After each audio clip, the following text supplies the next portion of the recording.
2700 milliards de dollars. Tel est le coût annuel de la corruption dans le monde, soit grosso modo le PIB de la France. L'une des réponses possibles à ce phénomène terrible consiste en le lancement d'alertes. Il s'agit de la divulgation d'informations confidentielles dans l'intérêt public. Ce thème est devenu un sujet crucial dans les entreprises d'aujourd'hui, en France comme dans le monde.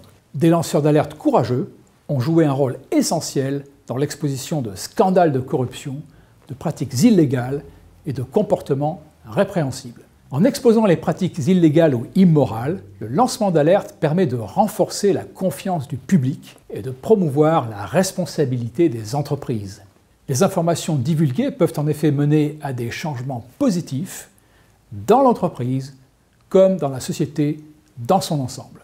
Cependant, le lancement d'alerte peut également susciter débat.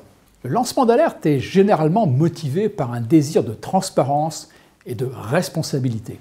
Le lanceur d'alerte est quelqu'un qui considère que le public a le droit de connaître la vérité sur des questions cruciales et qu'il est par conséquent de son devoir de divulguer des informations sensibles et de dénoncer les pratiques illégales, l'abus de pouvoir, la corruption ou toute autre activité qui pourrait nuire à l'intérêt général. Le lanceur d'alerte est confronté à un choix difficile. Il doit peser les conséquences de son action, licenciement, voire poursuite en justice.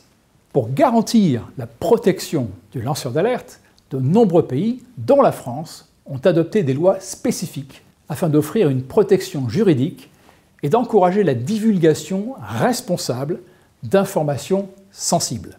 L'entreprise doit désormais fournir un canal confidentiel et sûr par lequel signaler les irrégularités sans que le lanceur d'alerte n'ait à craindre de représailles excessives. La loi relative à la transparence, à la lutte contre la corruption et à la modernisation de la vie économique, ou loi Sapin, mise en place en France en 2016, vise à protéger ces individus courageux qui risquent souvent leur réputation et leur carrière pour exposer la vérité. Cette loi introduit un régime de protection spécifique pour les lanceurs d'alerte, garantissant leur anonymat et les protégeant contre toute forme de représailles.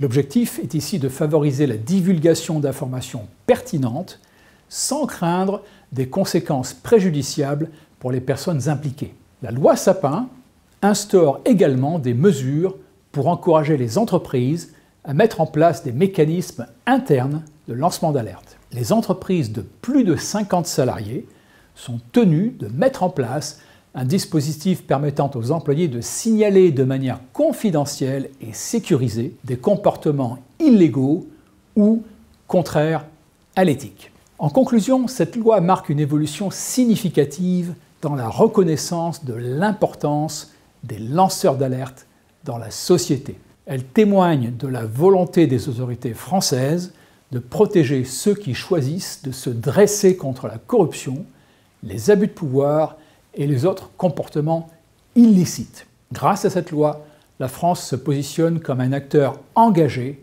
dans la promotion de la transparence, de la responsabilité et de l'intérêt public.